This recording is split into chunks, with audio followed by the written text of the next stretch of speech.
Hey guys, welcome to another episode of Cryptic Conversations. I'm your host, Tunes from the Crypt, and we have another very special episode in store for you today.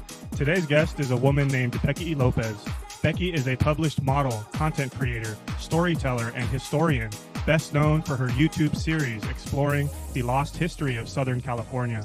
Her deep dives into the history of these regions have captivated thousands, blending historical research with spiritual intuition.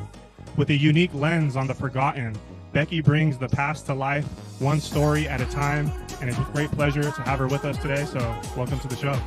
Thank you. That was a great intro. I'm all special. I'm feeling all special now. Yeah. So I think to kick off this episode, I kind of wanted to tell the audience and tell you how I found your content. Yes. Yeah. Tell me. Okay. Yeah. So to keep it kind of short, right? So it was a few weeks ago. You know, I'm into history. You're into history, right?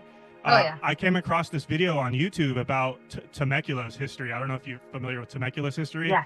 And so the video I came across was talking about like one of the last bloody battles between the Native Americans and some of the American settlers. Anyways, in that video, it showed there's literally a plot of land in like downtown Temecula. It's literally just an empty lot with like a fence around it. And come to find, you know, there's a bunch of Native Americans buried there, and the people of Temecula don't even know about it, and they walk past it all the time, you know? So anyways, that was on my mind, right? And so I live in Pomona, and I'm always going down, it's Holt, right, where Palomares is? Yeah. It's on... Or Gary. Town, yeah. So I'm always going downtown every now and then. I pass by this park all the time, and I never pay attention to it, right? And then it was like, I was reading it, I was driving by, this was like last week, right? And it said, Palomares Memorial Park. And then I was like, Memorial Park? I was like, dude, I bet you there's dead bodies buried over there. And then I go on YouTube and I search it up, and that's when I found your video, and you had such a great explanation of it. So could you talk to the listeners, talk to us about Palomares Park? Yeah. Okay, well, as you guys know, or you may not know, I should say, if you're not from the area, we have the original adobe house, which was from the first settlers here, which was Ignacio Palomares. That one, you will find the property. It is on Arrow and Town by the neighborhood Walmart, kind of across the street. So I actually volunteered there to show the fourth graders. My area is the garden. So everything that was grown there, you know, was meant to either feed you or heal you. So they lived literally off the land, you know. Well, this man, Ignacio, he owned the majority of the area here, which would be from Mission past Arrow, and his brother owned the other area where you're at, which is up there on Phillips Ranch. And then there was another gentleman that owned what is the San Jose Hills, which goes further down to what is Walnut and La Puente. So they owned the three major parts here in this area. And he built that cemetery there because it was close, like literally across the street from his house, you can say. And that's where he would be burying all the people that were coming into town and, you know, making homes here in the area. So he was big time Catholic, and it was an only Catholic cemetery there. So for many years, you know, that was the place to be buried at. And then we opened what is the Pomona Cemetery up on, is it Philadelphia, I believe, or Franklin? So what happened was when Mr. Ignacio died, they actually buried him there. And there was a lot of politics going on with the land at the time because of it only being Catholic, and, you know, they were becoming like incorporated area. Like there's just a lot of politics going behind it. So the wife never really kept up with that stuff. She was like literally, you know, back in those days, you're just a wife, so you're not really too much familiar with everything that goes behind certain politics and stuff. So they just stopped burying people overall because, you know, they just couldn't come to agreements with these, like I said, politics. So after this happened, that they stopped burying people there, obviously they closed it down, so it was no longer like an operation. And that's when they decided to start moving bodies to different places, which would be the Pomona Cemetery now. But there was an issue there too, because the Pomona Cemetery is mainly Catholic also.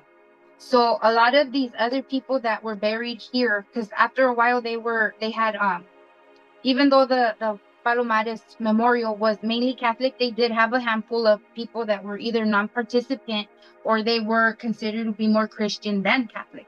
So that was one of the issues that they were having a lot of, because the original agreement was that only Catholics were to be buried here. Yeah. So when they started moving the bodies out, that's where they placed mainly all the Catholics in Pomona Cemetery, and everybody else that was non-participant or something else went to Spadra, and that's how they divided the bodies.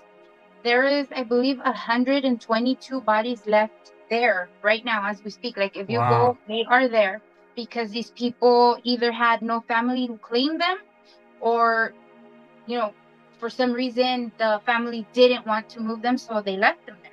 So yeah, right now, that specific property, because there is a house that is connected to that lot. That house owns that cemetery. So since it's considered to be an entire partial, it's been for sale for maybe 7 years. And from what I heard, because I'm part of the historic society, the inside information of that is that no bank will allow sale of the house unless they are to go in there and dig up every single remain that is still left there. And then they need to determine who they are so they can figure out where to put them. You know, it's just a mess. So that's the story behind that cemetery there. Yeah, it's so fascinating, right? Like how many people who are Pomona, locals that drive by it and they just don't know, Yeah. Do you know, are there any Native Americans that are buried there? You know what? There's a mix of people. I know that. I'm assuming yes, because if you look it up, you can find bits and bits of information, not too much. My main sources were the Historic Society and the Pomona Library. They're, for you guys that are into history or you want to know like the truth, not just go off of rumor or what you think, those two sources will help you like you have no idea. Yeah. So those are amazing to go to, and it's not hard to request information. So there is people there. There's a lot of people were on like a forum commenting like, oh, my grandma was there, or this and that. What really does suck, and I find it very disrespectful, there is a big stone placed there where the plaque is supposed to go that lists every person that's supposed to be buried there. But for some reason, the homeless, obviously it's like an iron or I don't know what material, but they keep taking it. So there goes the names of all the people that are there, and it's really depressing to see the vandalism, Yeah. So So I'd like to ask you, I don't know if this is true or not, but I heard that at some point, like I don't know what year it was, but there was like a heavy storm and some flooding, and that some of the bodies came up from out of the ground, and so they had to relocate them. Yeah, that was true too. Wow. Yeah, they were saying that I don't know exactly if it's true, but that they were floating down the sidewalk. Oh, wow. It was like the late 1890s or something like that. So, that's when they started to relocate a few. So, I'm assuming it was probably early 1900s, because if Pomona Cemetery was already operating, because that's where they were taking them, then that gives us like a more clear timeline of the exact, years that it could have happened. Yeah. Yeah, and then it's Pomona High School that's right behind it as well, right? Yes. And so I heard they're haunted. The high school's haunted. Yes. If you've seen my video, you probably heard that part, because the one that was there with me was my husband. He's the one that's always backing me up to go to these places, because I'm like so spontaneous, and all these places are always creepy or no trespassing, and he's like, I'll just go with you. So my sister actually graduated from that school, and she did the top lights. So they were often out practicing late at night, and you know how in the fall when they first start school, it gets dark earlier. So she says at one point the lights weren't on yet, the big field lights for the football field, and that they could see a bunch of people in that area. So she says that as she was looking, they weren't like normal figures, they were transparent. So she started like trying to focus more on what she was looking at, and she said that that they were like ghosts, because once the lights went off, everything disappeared in that field. So Wow. Yeah, I can only imagine, because it's so close to that land. And I heard that, the band room of Pomona High is haunted. Yeah. I worked at the Fred Loya that's right there in that shopping center. I worked there back in 2013. And I can say that our break room, a lot of crazy stuff would happen in there.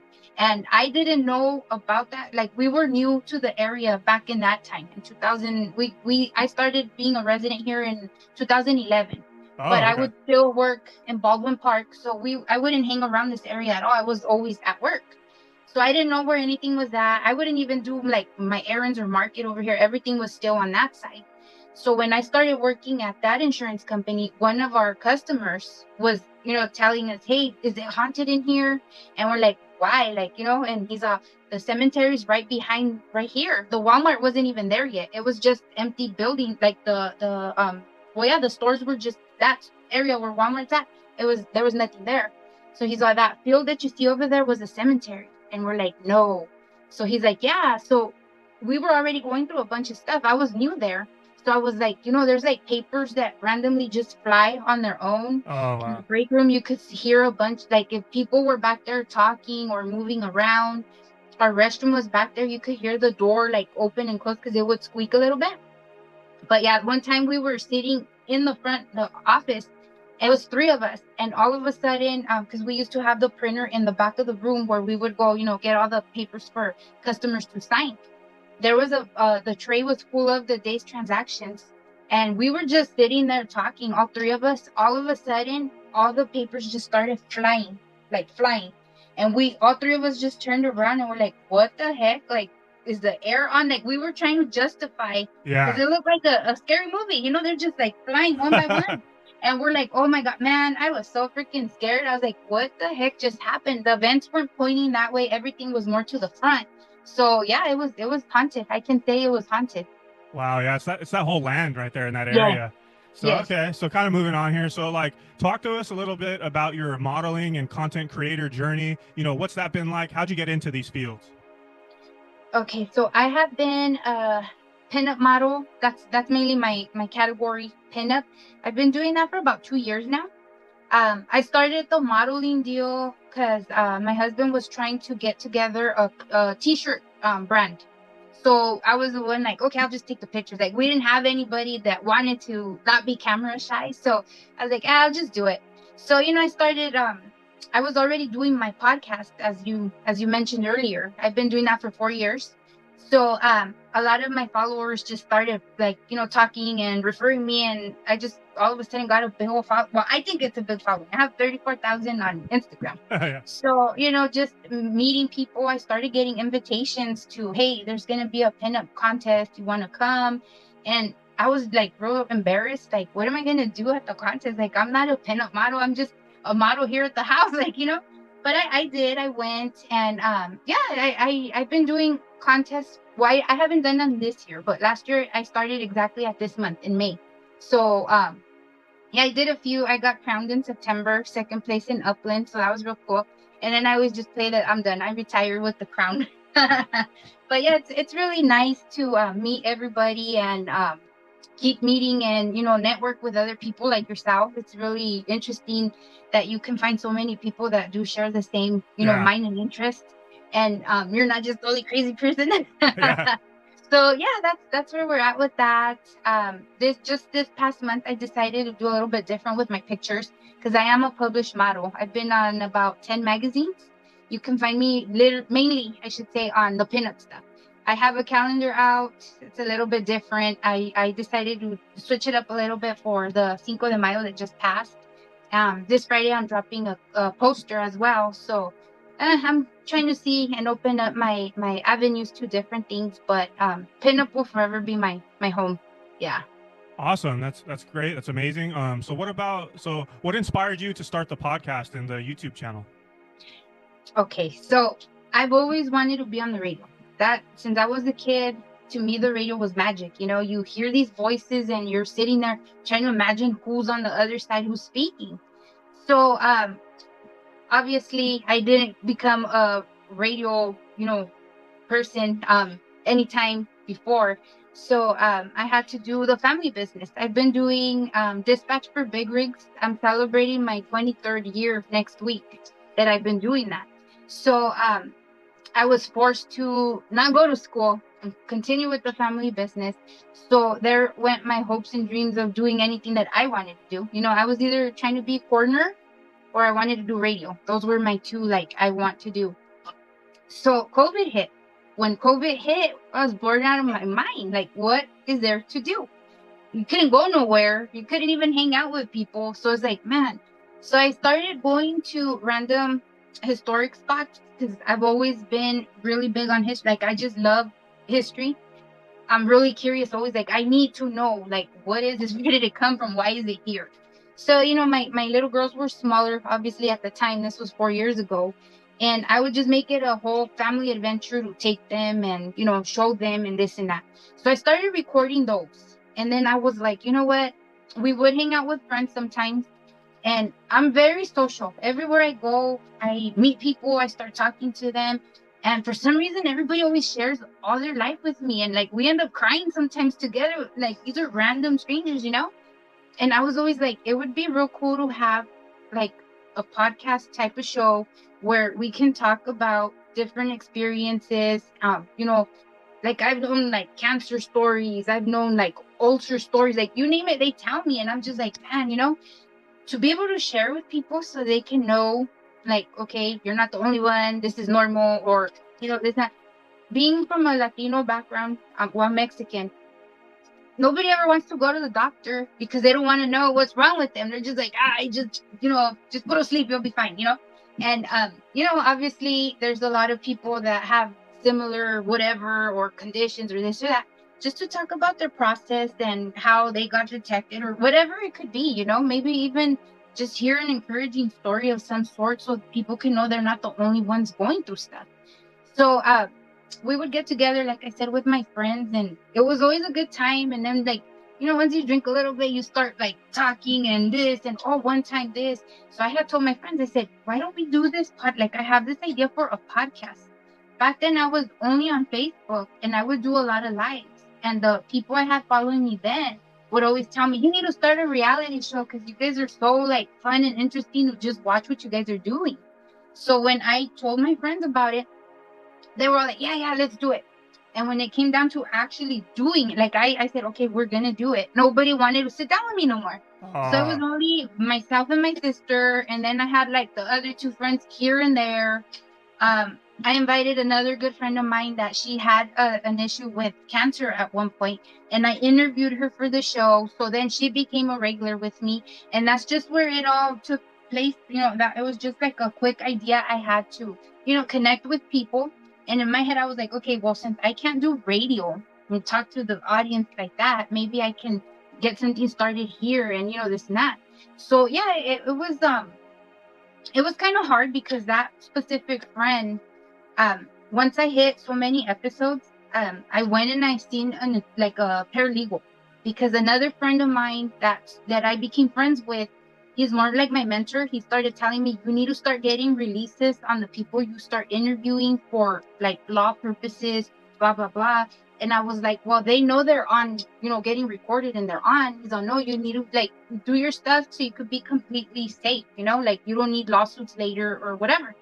Well, she didn't want to sign off on anything. She didn't want to sign off. She didn't want me to air her stuff. So I had to take out like 82 episodes that I had. Oh, wow. Yeah. And then I had an invitation to sit in like with you right now.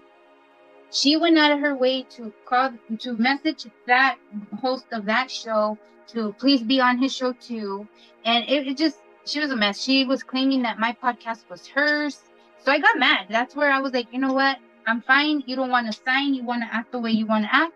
I'm just going to remove anything you're on and figure it out. Like, I'm done with you. Don't come looking for me. I'm not mad at you, but we're just not friends no more, So yeah, I just continued doing that. And then once I ran out of people to interview, because like I said, people will share with you, but they don't want to be recorded.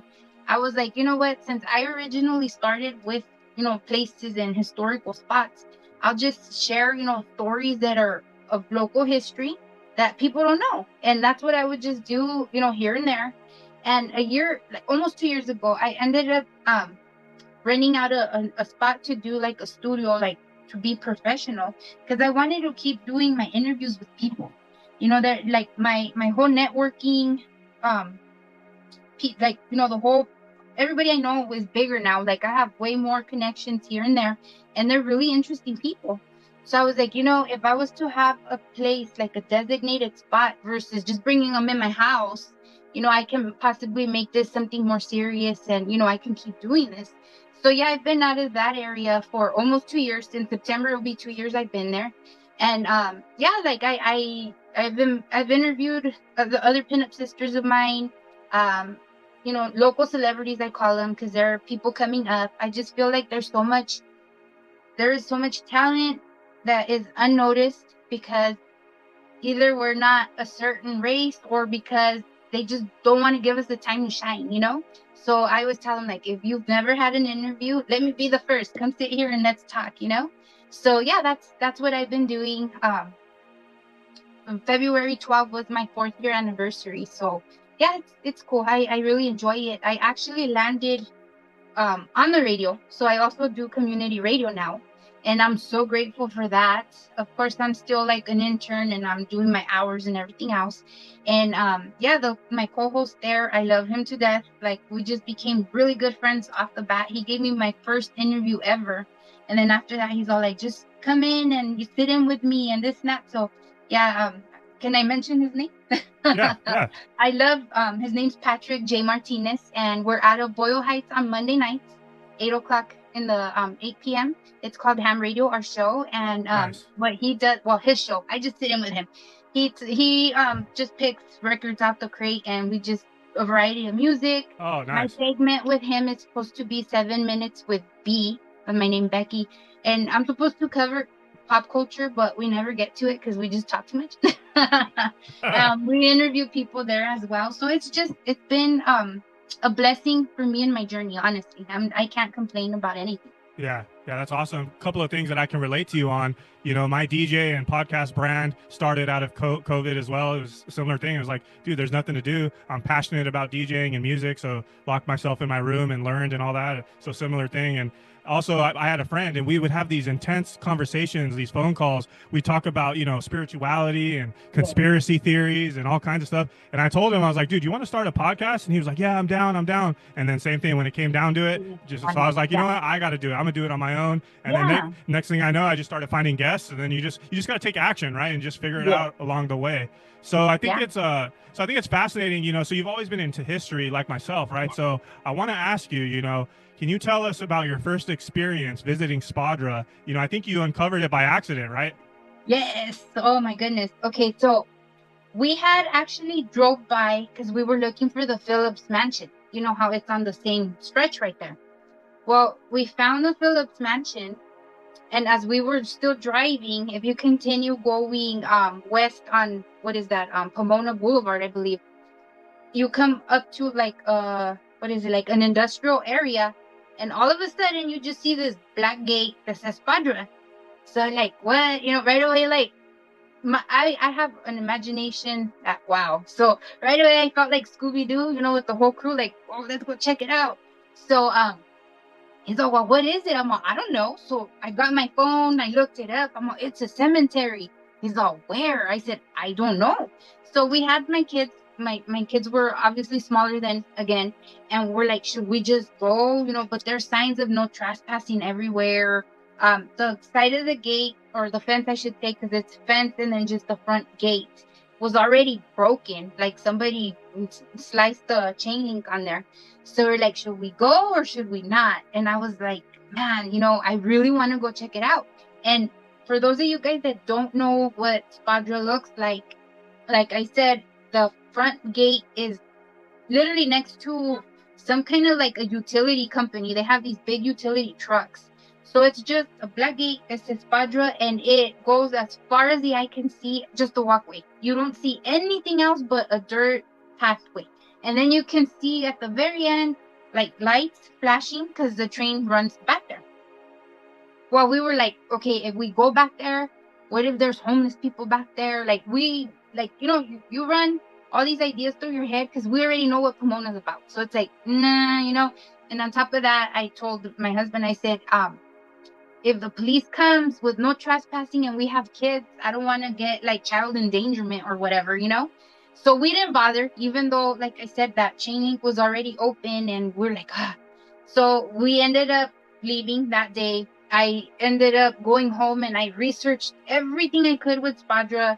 I came up with maybe like 15 videos on YouTube, and people, it's haunted, it's this, it's that. So we were like, what the heck? So, yeah, we decided to, we said we were going to go back, and then I forgot about it because I was focused on other stuff. we were living in Upland at that time. So then we started looking up. I started looking up Chafee, George Chafee, for Upland history, this and that, and we found him buried out there in the the Bellevue Cemetery. He's buried there.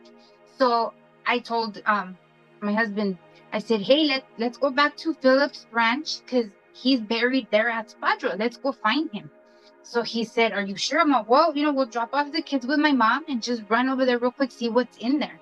So, like I said, we had already seen this YouTube video, so we kind of knew what to expect. We just didn't know that it was really what to expect, So once we rolled up, you see all these vandalized markers in there. It's pretty sad, but at the same time, I love cemeteries, so it was just a rush and a thrill for me.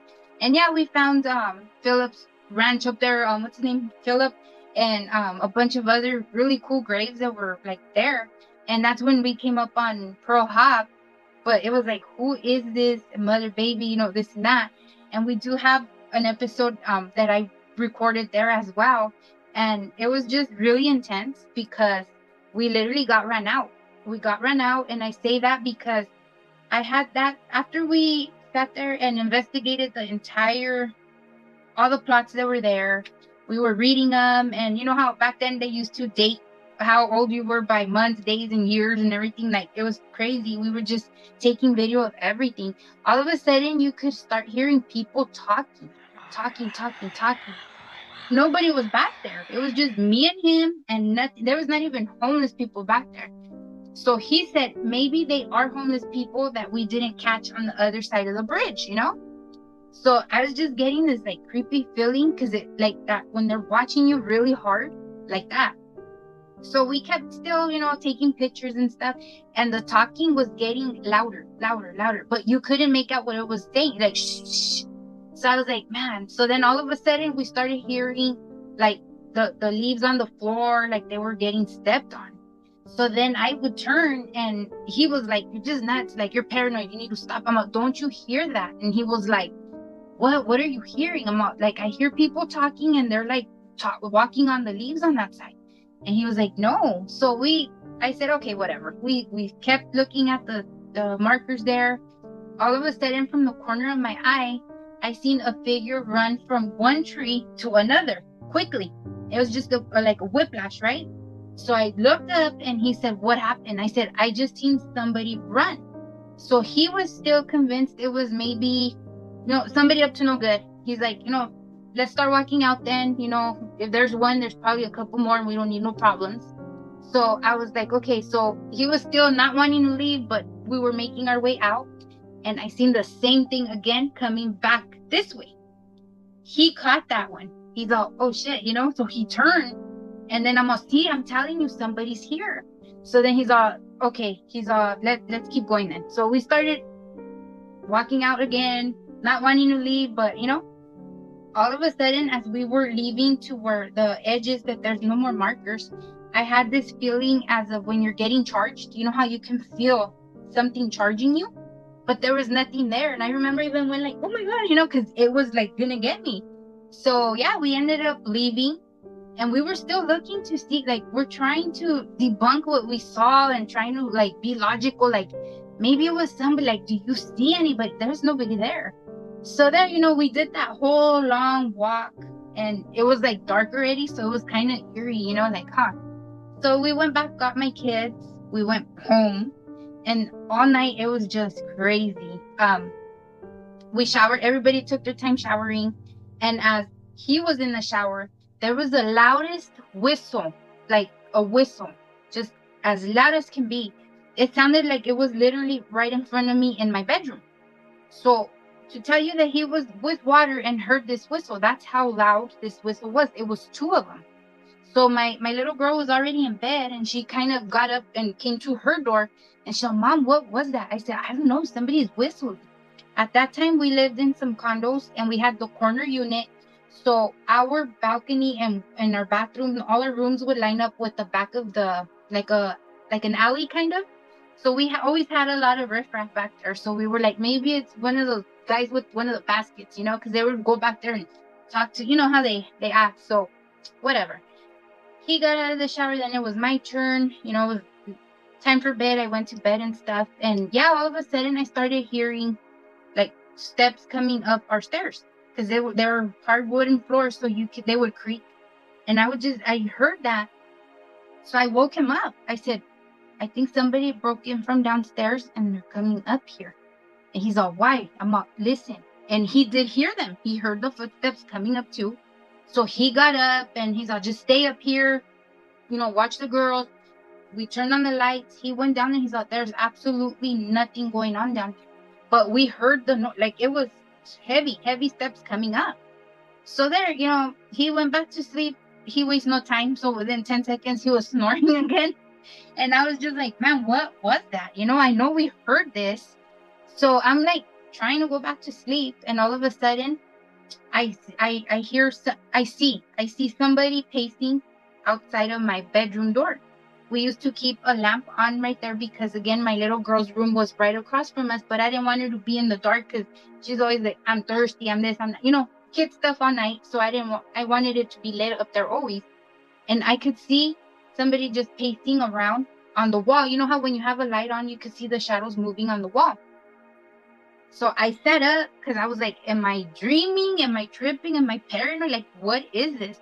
So as I kind of like sat up, I sat there and I watched it. And yeah, for a good 2 minutes, it was just walking around. So I got off my bed as slow and as quietly as I could to walk to the door to see what it was. Once I got there, that's when it stopped and nothing was there. So I was like, man, what the heck was that? So I was like scared. I went into my daughter's room and I turned on her light, like a real light. I was like, you know, whatever the heck is going on, I don't want to see it no more, you know? So I worked my way back to my bed. I laid back down and it was about 2 a.m. I start hearing the voice of a woman humming. She was just humming. Mm-hmm. So I'm thinking, what the heck? Like our walls were very thin.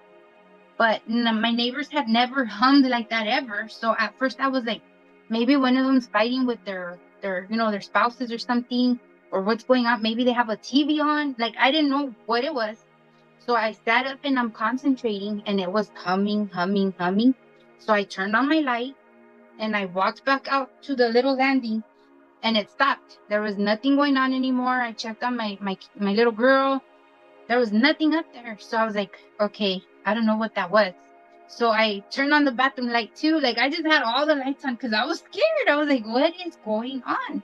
So I go back to bed and about half an hour later, like when I was finally asleep again, it must have been like maybe 30 minutes.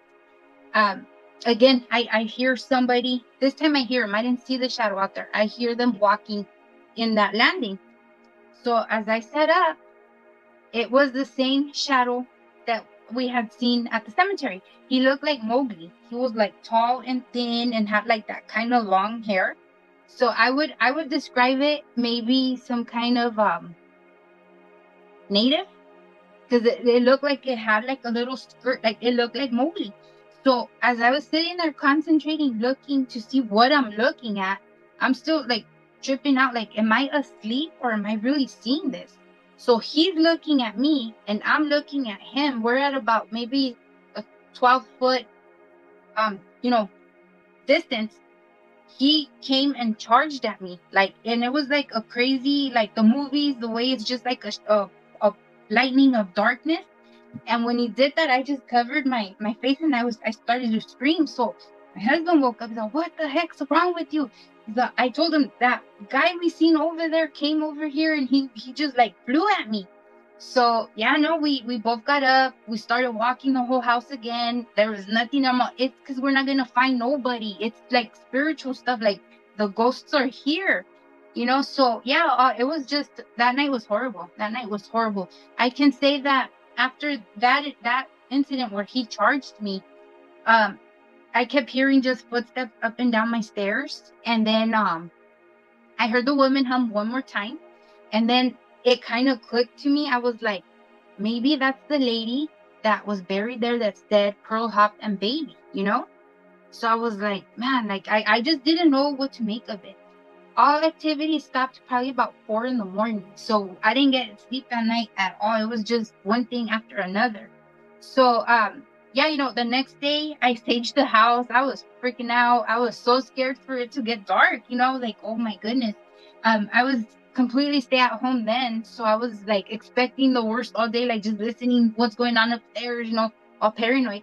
But nothing happened the next day. It was just that night that we went over there, and it was crazy because now we forward about 3 years later, as I was reading more history on Spadra and the Pomona and everything, I come to find out there's a woman buried there that was killed on her way to get married. Her husband, her and her fiance were in a carriage right there on Pomona Boulevard, and they got held up by the robbers of the day, and they ended up getting killed. And a lot of people say that they hear her humming, and the humming is like the getting married little humming, the whatever you call the little song.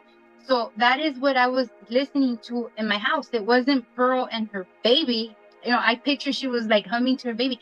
No, it's this other woman that was killed, and she hums the wedding song. Oh, wow. Yeah. So wow, that's fascinating. So obviously, yeah, something like followed you from Spadra to your house. Yeah. Yeah, that's fascinating. So I guess so just real quick in like a couple of sentences, or real quick, can you talk about Pearl Scott Hopp? That was that was a fascinating story. I thought I knew everything about Spadra, like more than anyone, and then I was hearing you tell that, I was like, wow, I've never heard this one before. And then we can link to the video for the listeners to see the whole thing. Oh yeah. So Spadra, it was the main town here in the area. For those of you guys that may not know, it was one of the train stops in between Riverside and Almani. So back then you didn't have nothing around, no stores, no nothing. This was the only little town you can call that had the stores. It had the post office. It had a school. The other side of Pomona wasn't at all incorporated yet. As a matter of fact, like where Ganesha Park is at, it was still known as like the cowboys and the Indians used to sit there and shoot each other, and it was bad right there. Ganesha Park was very bad news. So out there in Spadra, there was a girl. Her name was Pearl Hopp Scott. She was born and raised here in Pomona. Her parents lived off of Whites, and she ended up marrying one of the guys that owned the store in Spadra. So he owned one of the main a general store, because he sold a little bit of everything, and he was older than her a couple years. So my guess is that obviously she wasn't in love with him too much, but you know how back then it was your duty as a parent to marry your kids off to well-do people. So from the research I've done, they had an okay marriage, but the age difference, I guess, was a big deal. So this man used to go back to Los Angeles to go get all his stuff to restock his general store. So back then it wasn't a drive on the freeway like it is now. He would make literally a day or two out of it. Like he would go by horse, carriage, do his shopping, spend the night, and come back the next day. So along this marriage they had, because they weren't married that long, she was pregnant, but she ended up having complications and the baby didn't make it. So they buried the baby there in Spadra, which was the cemetery in that area. And she had this Great Depression about her for a couple of years, So somewhere around the timeline here, the husband hires help because she's too depressed to tend to the store, and he couldn't really be in LA or here at the same time because, he would, like I said, it was a whole day trip and turnaround. So he hired this guy. He was younger. He was more like his wife's age. He was a bachelor. He came from out of town. He was a new guy. He was good looking, all this stuff. So she was aware that he had hired somebody, but she never knew who this somebody was. So one day she wanders in there to go find her husband, and she sees this guy, and he sees her, and I guess they just hit it off and they started having an affair. So the story goes that the husband had gave her a perfume that was new. This is the newest stuff we have. So he bought it, brought it back to her, gave it to her. And a couple of days later, when the help came in, he smelled like this perfume. So that's when the husband got suspecting of what the heck. I know that smell, and I know it's new. Nobody here has it because I brought it from over there, from LA. So he asks him, hey, what are you wearing? Are you wearing cologne or what? And the guy was just like caught off guard. He's like, oh no, I just showered right now. But the husband was on their trail. He said, I know that smell. Well, yeah, she ended up running away with him. She stole their money, her and her husband's money that they had at home, and she ran off with this guy, and they went to Los Angeles, which was the next big city. They lived there for a couple months, and they ran out of money. Over there, LA was more advanced than we were out here, so the jobs out there were of more education, and they couldn't land jobs because the guy didn't even go to school. She had very small school herself, so they were unable to find the jobs that they were used to on this side of town where we have all the orchards and you can pick farms and do that kind of stuff. So that's why they ran out of money, and when that happened, she ended up coming back. They both did. They ended up coming back home. So you can imagine the scandal that was already going on over here because everybody knew they ran off together. So obviously he had no job to come back to. She had all these apologies to give her husband because she knows she messed up. She took all their money and he knew it. He knew everything that was, going on and stuff. The husband still forgave her. He thought, that's fine, I don't want you around him. He better not be coming to this side of town. A lot of people didn't want to give the guy work because of everything that had happened, and it was kind of hard for them. But they were still sneaking around, and they were seeing each other still for maybe another year or so. And finally, they just grew tired of it. They said, you know what? This is no life. Like, if we cannot be together, then we're not going to be, So, like Romeo and Juliet, they plot up this whole idea of they're going to kill themselves and be buried together and all this stuff. So yeah, they make a plan. They pick a date. They pick a time. They do it at her parents' house in the backyard at the barn. She had a whole handwritten letter telling her mother to keep all her stuff, not let the husband keep none of her things, that she wanted to be buried with her baby at Spadra, and that they wanted the boyfriend to be buried with her too. So yeah, all of a sudden, she went to visit her parents like she would always do, so it wasn't kind of weird. It was just normal. And all of a sudden, the boyfriend came and they started talking. They went to the back where they had a barn, and just 2 gunshots rang. And everybody started, the neighbors that were in the area, they're like, what was that? So they started trying to figure out where it came from. And when they got to the barn, yeah, they were both dead. He shot her first, and then he shot himself, and that's where they found him with a gun on the floor. And she had her letter with her, so her parents read it, and it was just a big old deal. They had to contact his mom. She was from, I believe, Minnesota or something. So it took her a while to get over here because, again, it was like horse and carriage kind of deal. And they held their funerals at the Todd Memorial right here on Gary. But yeah, the mom ended up taking the son's body, and he's buried at the Pomona Cemetery. That's where he's buried. And of course, the husband and the parents didn't bury, they didn't allow him to be buried anywhere near Spadra. So yeah, it was tragic. It was sad. Yeah. That's what happened. That is sad, like to have, so much love for each other like that. And to go out like that, and all they wanted was to be buried together, and they still didn't even get that, even though it was a whole scandal and all that, but yeah. Yeah. His name was Lee, by the way. Lee? The boyfriend's name was Lee. Yes. Yeah. So yeah, real quick, I wanted to tell you about my Spadra story. I think you're going to be blown away by this. I don't know if you saw the video on my YouTube already. No? So I'll try and keep it as short as possible. It's a long story. Growing up, I would label myself as sensitive. And as I've gotten older, I realize I am kind of a spiritual person. I just always label myself as sensitive, right? I've always been into spooky stories and all that. I'm an October baby. So anyways, I was getting ready to go to Cal Poly Pomona in 2016, and an article came on my Facebook, and I was reading it, and it was about this place called Spadra. And I was like reading it, and I was mind blown, like, because I grew up in San Dimas like practically my whole life. I was like, how have I never heard about this place called Spadra? So anyways, to make a long story short, me and my ex-girlfriend at the time, we were doing all this research about Spadra. We were fascinated by it, like for days. Like we would stay up till like 4 a.m. We were finding about all this cool local history, Billy Robotham and Lewis Phillips and all that stuff, right? And so we were mind blown about it, right? And we also found out that Billy Robotham is the creator of a restaurant in Rancho Cucamonga called Sycamore Inn. Sycamore Inn, right? So anyways, I put a thing on Facebook like, me and like to see if any friends wanted to like get a group and go like to the cemetery. Like, let's go check it out, right?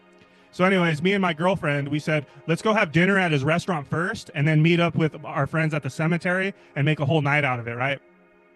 So this is what happened. All right, it's pretty crazy. I told her to set the alarm. We're gonna go have dinner at his restaurant. You know, set the alarm for like an hour, so that way we had like an hour to get to the restaurant. I'll get ready to go, right? So we took a nap. The alarm went off, and that's all I remember. The alarm went off, and I got up and I went and walked to my bathroom, and my girlfriend heard a loud thump in the bathroom, and I was on the ground having a seizure. And then she was like, she was tripping out, like, what the hell's going on? Like, what do I do? So I was living with my parents at the time. And so she called my parents, like, what do we do? Like, you know, and so they put some clothes on me. You know, we fell asleep naked anyways. They put some clothes on me and called 911, and the ambulance comes, right? And I just remember, like, and then I'm like, bits and pieces are coming back to reality and stuff. And I just remember sitting in the living room with these paramedics in my face. They're asking me what year it is, this and that. And I'm trying to answer the questions to the best of my ability, right? And then, like, it's very fuzzy, right? I remember being put in the stretcher and going into the back of the ambulance. And I remember looking at my mom, my dad, my girlfriend, and they just had this sad look on their faces. And I didn't know why, and I didn't know what was going on. Like, what's going on? Like, I assumed I drank a whole bottle of liquor or something and passed out. I didn't know what was going on. So anyways, they take me to the hospital. And I'll never forget, dude, like, I'm sitting in the hospital and I still don't know what's going on. Like, what's going on? Why is this happening? And my girlfriend, she comes to me and she looks at me and dead in my eyes. And she's like, dude, she's like, Daniel, we were supposed to go to the cemetery tonight and you had a seizure. Like, it was just so, like, I don't have a history of seizures, you know. It was just like, why did that happen? Literally right before I was supposed to go. And it sent me down a dark path in my like 20s. Like, I thought I was cursed. I thought I was possessed because there was like car accidents that happened and all these different things, right? But I've come to realize that no, it's actually the opposite. I was protected. I was prevented from going to the cemetery because I'm sensitive to energy. And the car accident that happened, like, I almost died. I thought I was cursed, possessed, this and that. But it was like, I realized, like, no, I was protected once again. It was a bad car accident and I came out completely fine. But I don't know if you see the correlation there. It was just very strange that we were planning to go, and right before we go, never had a seizure or a history of seizure or anything. Yeah. What do you think about that? Yeah, I think, you were being protected because, have you been there? Since then, I don't want to go there. Like, I've been outside the fence and seen the Phillips mansion and all that. Yeah. Well, I'm going to tell you, it is very evil in there. It is very, very evil. Yeah. As you know, the history, there were all those gunfights. People get mad, just shoot each other. So whoever I should say, is buried there, obviously weren't the best of the people. And they're unregistered too, because they don't even have an exact count of who was buried there. Because they would get killed behind Phillips' mansion, and they would just drag them over there and bury them there anyway. So there's a lot of people that are in there that are unaccounted for. So I honestly think, after reading all this, that mainly these people are from the bar fights and gambling and this and that. I'm not going to say all those people are bad, but they come with bad vibes, you know? All that goes hand in hand. So you could just imagine the whole amount of bad energy, bad spirits that are there. And by you being a sensitive, I think it would have been really bad for you. To be there. You know, because I was young at the time and I didn't know what I was doing. We were kids and let's go drink and go check it out. And it was like, I think I was protected, you know, because I didn't know what I was getting into. Yeah, and then like with our friends, they hear the story and they're like, let's go back. I am not one to scare easy because I don't. I'm like you. I'm very, my third eye's open. I see things, I hear things, you know, stuff of that sort. I'm very spiritual. But that is one place I will never go back to. I don't care how much you pay me. I don't care what you're daring me to do. I will not go back there. I will not. Maybe in the middle of a hot summer day when the sun's completely out and a bunch of other people are there. But as far as the way we did it in an evening by ourselves, no, I will not. That was by far the scariest and worst spiritual experience that I have ever gone through. Yeah. Wow. Yeah. That's why I really wanted to have you on, and because I really don't have people to share this story with who can relate. So like the fact that you know about it and you've been there. Yeah. So you know, I've heard different stories. You know, I put my whole story in a Facebook group, like a paranormal one. Yeah. And there was like so many different people that are like, oh, I've heard of that place. This person was like, dude, I went there and I seen hooded figures over by the cemetery. You know, and there's so many crazy stories if you look into this place. Yeah, there is. Going back to Palomares too. If you've seen the whole video, you can see that some of the I don't know what they're called, where the actual coffins go in that big the cement, cement. I don't know what it's called. They're popping out. So yeah, it's a thrill to see that they're actually in there buried and they're coming out. The whole floor is so faulty right there too. So I'll just throw a note out there for anybody watching that wants to go into either place. Please be very careful. I'm not saying don't go, just be super careful. Know what you're getting yourself into, because there could be, like I mentioned, Pomona is very heavy with the homeless, and they do hang out on both these areas, because they do. The Palomares has a gate all around, the original gate that belonged to the cemetery. It even has the original 2 doors to go in, and there is one of the bars that's missing, so it's very easy to access. The police don't really mess with you there too much, because we were there broad daylight. The cops passed by. You know, as long as you're not messing with anything, you'll be okay. But the floor is very faulty, so come with boots or, you know, sturdy shoes, because I kept falling. Like my foot would go a little bit deeper than my ankle in there in the floor. Yeah, you will see those cement things that I'm talking about, where the coffins go inside. At Spadra, same thing. The whole walk, it smells like urine. And you find a lot of objects there that you can, if you're wearing sandals or whatever, you can get hurt. So take those 2 as little warnings if you want to go do your own investigation, and just be careful. Watch your back, because you never know. And they are scary. They're both like very scary. Yeah, I love that. Palomares didn't give us that eeriness. It's just the whole thing that you could see these coffins coming out of the ground. That was, I think, what was more like, what the heck? But it ain't scary there. Spadra, however, it's very creepy back there. And the Historic Society actually gets people to volunteer and go out there like twice a year to clean. So if you guys want to go with a group of people because you're curious but you're scared, tap in with the Historic Society. They do monthly bulletins to let you know what's going on. At one point, I know they were doing movies out there on Halloween nights. They did stop that, which I don't know why. I think it's kind of cool to do it like in a group thing. But just keep up with the Historic Society, and they do tours there. They do tours at Phillips Ranch, the Adobe House over here on Arrow, and then the Abao Ballroom, which is right here near my house on San Antonio and Hopp. That's another nice historic place here in Pomona. Yeah, I love that. Thank you for giving the advice and all that, because I really want the listeners to understand that, you know, when you're young, you think this is all fun and games and all that, but I'm gonna tell you right now, like, the spirit world is very real, and like, be careful and take precautions, and I think the most important thing too is have respect for them, right? You know, and I think they'll give you that respect back. But just definitely be careful. Another quick little story tidbit that I want to tell you, so was after all those years, I finally went to the Sycamore Inn to have dinner there. Have you been there?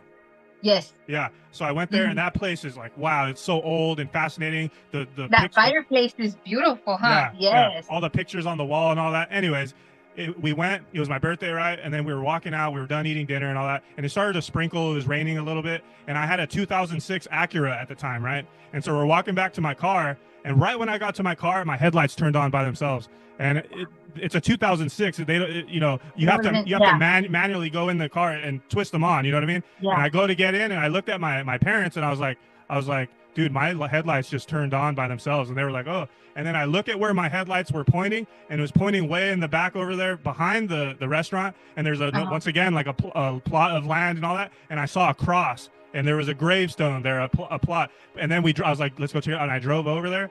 And I'm pretty sure it was a pet because it said like Spike or something, but still, I can only imagine in that area, the history and all that. Oh, yeah. Did you know that was the last place the Black Dahlia had dinner at? Yeah, I saw that on there. Yeah. Yeah, that was the last place she was seen, and she had dinner, and then the next day they found her dead over there in LA. Yeah, that's like amazing. For those of you guys that might not know, the Sycamore, it is huge. It's old. It's over 100 years old in operation. And there's pictures of a lot of the stars that have ate there before. Al Capone was one of the regulars also. So it's a very neat place if you like history. It's the place to go because it's just breathtaking to be there. The big old tree in the front alone is like wow, and then it has the lit up sign. So it's very very vintagey, and it brings that whole feel to the excitement and Yeah. thrill of the scariness. Yeah. Yeah. I love it. Yeah, So how much time do you got left? Would I'm you? good. Okay. Because there's like a little bit more that I want to talk about, but if you're kind Oh of yeah, in a rush let's for go. time, we could kind of. Nah. But I'm curious then. In that case, are you familiar with the history of the Pomona Fairgrounds? Any interesting stories or no? Well, here and there, besides it being the where all the prisoners of war were kept for a while. So yeah, they had those voluntary camps and stuff there. And that's pretty much what I know about there. We have the Lantern, the psychiatric over here Yeah. on that one is a place to go. Yeah, Yeah. we So I went in gotta. there. We went in there quickly, and they were filming something that day we drove by. Now it's like a rehab of some sort. I guess they find jobs for you there too if you're out of prison. So the we lied to the guard. We're like, oh, I'm here to pick up my brother because they checked like, why are you here? You know. So we ended up driving in there, and man, that is an amazing community. Have you been in there before? Uh-uh. Wow, that's what I'm saying. Wow, like they have housing. Is it right by the Fairplex? Where? No, this Lantern is over here on like on Yeah. Valley, Okay. Yeah. where the Spadra farm is at, on Valley. And you know what? It's actually right down the street from Spadra. If you go Yeah. right there on Pomona Boulevard, it is right there. You go in through the fence that they have. Right now they have security there, but they have like a whole housing neighborhood. Houses. You wouldn't even think that you just came in to like a gated place. They have a bunch of bungalows everywhere, which were like different like clinics and doctors and that kind of stuff. And then they have this like old carousel, and it's just so scary because it's just sitting there decaying in the middle of like nowhere in this whole neighborhood. So it's a place to go check out too. There's history there. I haven't got into it. I did go record briefly because I like to go and show my people I'm scouting this place so they know what to expect next. But I do need to make time and like read everything and get over there and like re-record everything because there's just so much to look at, and it's real eerie in there too. Yeah. Wow. Okay. So Yeah. you're kind of giving me some bits and pieces. So here's another story. So I'm going to try my best real quick to share it. Don't quote me for the listeners on the exact details. I'm going to do my best to real quick share it. So you haven't heard about Mangler? I did, but you know what? It ain't true. It's not true? No. Oh, wow. Okay. That story was amazing though, right? The Riverside killer that got locked up over here. Yeah. Yeah, I thought it was true. It's not? For years, I thought it was true. That's why I went to Fairplex and tried to record in the tunnels. It's not true. Wow. So do you know where like it came from? Like the lie or the. Honestly, if you remember, I don't know how old you were back then, but back in like 2006, around that time, the Fairplex opened what was the attraction around Halloween called Fearplex. Yeah. Do you remember that? And they had They're the something ones about that came Mangler. up. Yeah. They're the ones that came up with that story. I was so Wow. disappointed. Yeah, me And I too. just recently found this out like maybe 6 months ago that it wasn't true. And now So, that yeah. now that I think about it, it makes sense because I was like, even the name like Mangler, like Yes. it sounds made up, like, you know. But share the story anyway, because it's real good. Yeah, so I mean, from what I knew was it was basically this guy, you know, maybe he had schizophrenia or something, right? And he worked at like a shoe factory or a warehouse. I thought it was in Colton or Redlands or somewhere out there. And so Yeah. I think he killed like one or I don't know if he had a fight with his coworker or he killed some of his coworkers or something supposedly, right? Yeah. And then they took him to the psych ward, and so he was there at the psych ward. And and I think that was where the Pomona Fairplex, you know, is today. Like it was underground or something.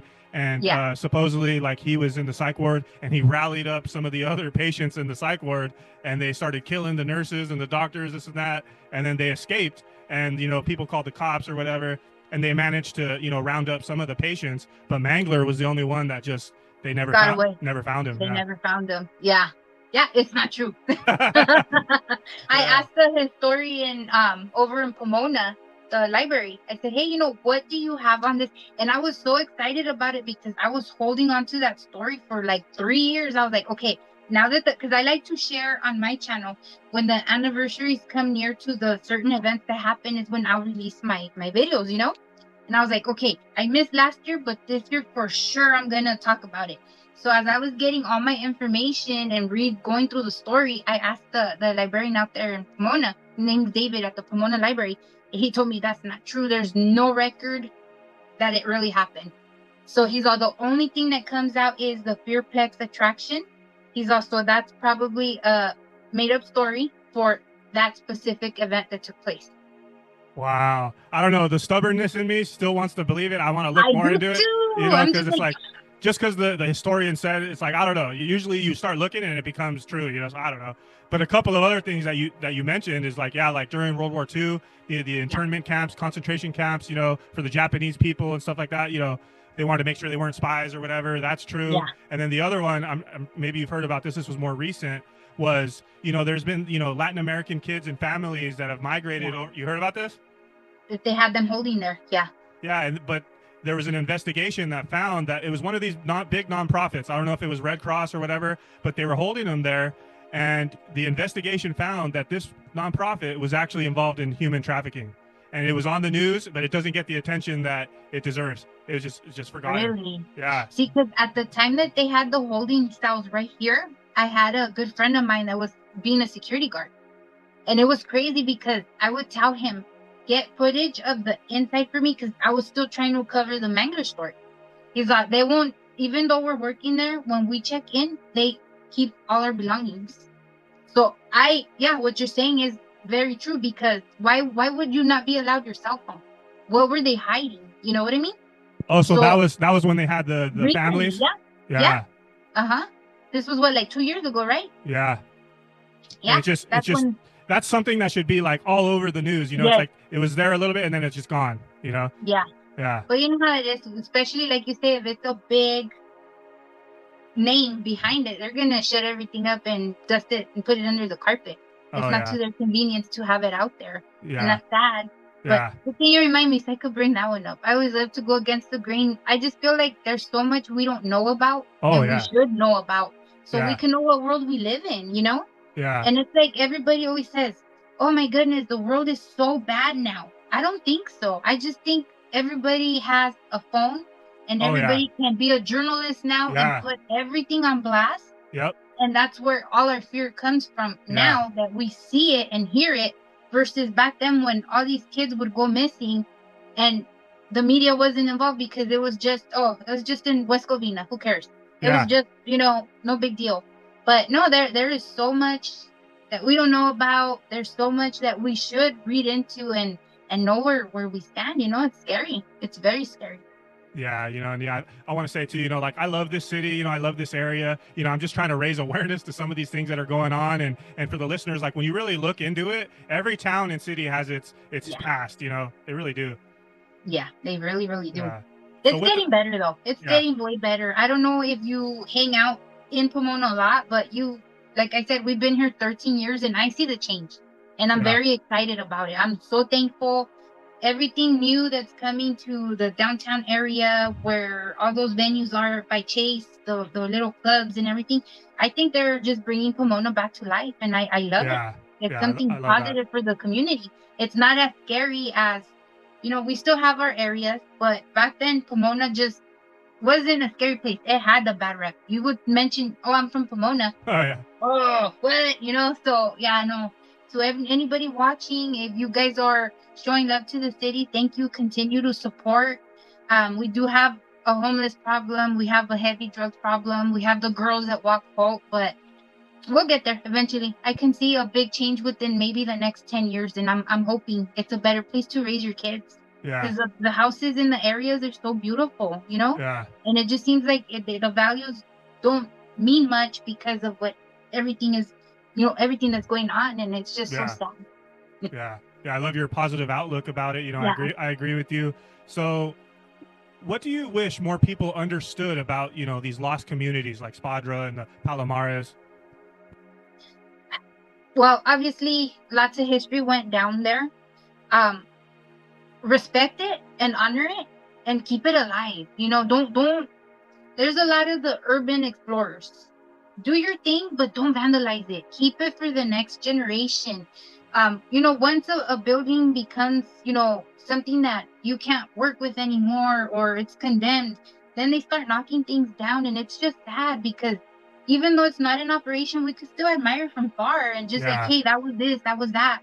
Like the lantern that I'm talking about. All those houses are still there, and this place has been around 100 years or more. Lantern is connected to what Spadra was because that was their mental hospital. Lantern held a lot of celebrities, not only for mental illnesses, but for drug problems and rehab. So many big people walked through these places, and, even though there was a lot of suffering, a lot of people came out better from that specific area. It's like, don't go in there and destroy it. Appreciate it, love it, learn it, respect it, and leave it for the next person. Those are my thoughts, Yeah, I love that. Yeah. Especially when I think about the Phillips Mansion. When I look at it, it's like it's so well preserved. Like they're doing their best to preserve it. Because when you drive Yeah, by and look at it, it's so like mesmerizing. Like because you're like, wow, yeah, like this is from the 1800s and it's still here. yeah, Yeah, yeah. No, definitely. yeah. One quick thing I would love to tell you guys. I have my books right here. I'm a big old book freak. The images of America, these books here, every city has one. Every major city. This one is for Pomona. You get addresses, places. All these places are still here. I would say check them out for your city if you're into the history. And it is just mind blowing how something that was there 130 years ago is still there. It's amazing. And like that, you even know more where you came from. Like those are the issues that we have because my kids, my oldest is 12. She goes to school in Claremont, so they're a better area. They know she's from Pomona, so right away, again, and that's what I tell her. No, you don't be embarrassed of where you come from. You embrace where you come from, and you bring out the highlights of where you come from. Don't worry about everything else, And with like books like this, man, you can read as far back as why streets are named the names they are, named after wives of the people that settled here and stuff like that. So yeah, those are really, really good books to get a lot of detailed history. Yeah, that's awesome. I can tell. Yeah, you're very tapped in with history, man. You know a lot. That's awesome. Yeah. So, as we kind of close it out here, what's next for you? Any new podcasts or locations that you're gonna film for? Okay, well, I'm definitely going back hitting the streets. That's what I call it. I'm putting places on the map. Because the whole interview thing, I want to do it, but my building's up and down. They sold it to new owners, so we don't know if we're getting thrown out. We don't know if we're staying in. So I just don't want to like continue putting money into it. So I'm just gonna play it by ear for now. But yeah, I'm gonna go back to putting places on the map for everybody. I'm gonna continue doing a lot of the Pomona stuff. We have the peacocks here. I don't know if you guys know the peacocks, but I'm gonna put that in there. We have the old Cadillac dealer on Holt as well. There's stories to that. So I'm making my rounds around Pomona. I'm gonna stay here for a little bit longer and just bring those to you guys. Yeah. Awesome. I love that. So, as I like to ask all my guests, as we wrap up the show, can you send the listeners out there like a final message of love and healing, for people who might be struggling out there? Yes, absolutely. Um, just stay positive, first of all. Everybody goes through something. So you're not alone. My problems may not be your problems, may not be the neighbor's problems, but like I said, everybody has them. Learn some way to deal with it. My advice always, because I was in big time depression at one point, write, journal your thoughts if you're alone, because I know certain people like to shut down or they don't like to share information with other people because they don't want to get judged, or that whole stigmatism we live behind, like too much information. Write it out, do some journaling, do some note taking, whatever it is. Focus on whatever it is that's hurting you or just has you with anxiety, and just find something that you truly like to do. People might like to paint, go paint. You like to draw, sketch your stuff. You want to write your stuff. You like to cook your stuff. Just find that love that you want to do. Focus on that instead of dwelling so much on what you're going through, and just get help. get help. A lot of people, like I said, they don't want to talk about it. They don't want to deal with it, but it's not going to go away if you don't let it out. Find somebody, find something, but just, be positive and push through, because you will get through it, guys. Awesome. I love that. So thank you so much, Becky, for meeting with me today Yeah. and Thank for you. providing such fascinating stories. I want to thank the listeners for sticking around to the end. So, Becky, please tell everyone where to find your content, and I'll also add it to the description of the video. Yeah, thank you. So I am mainly on Instagram, but right there you can find my links to Facebook and TikTok. I was gonna say TikTok. TikTok. You can find me on Instagram under B. That's BEE period 91744. So right there it'll lead you to all my stuff. On YouTube, it's under Becky Lopez. That's my last name, and my logo is me in a cartoon form. So you can't miss that. Yeah. So pink Awesome. background. Yeah. Awesome. Thank And you. I'm here whenever you want to talk. Let's get to it. I can Yeah. tell you stories for days. Sounds good. Thank you. Yes, yes. Bye. Bye.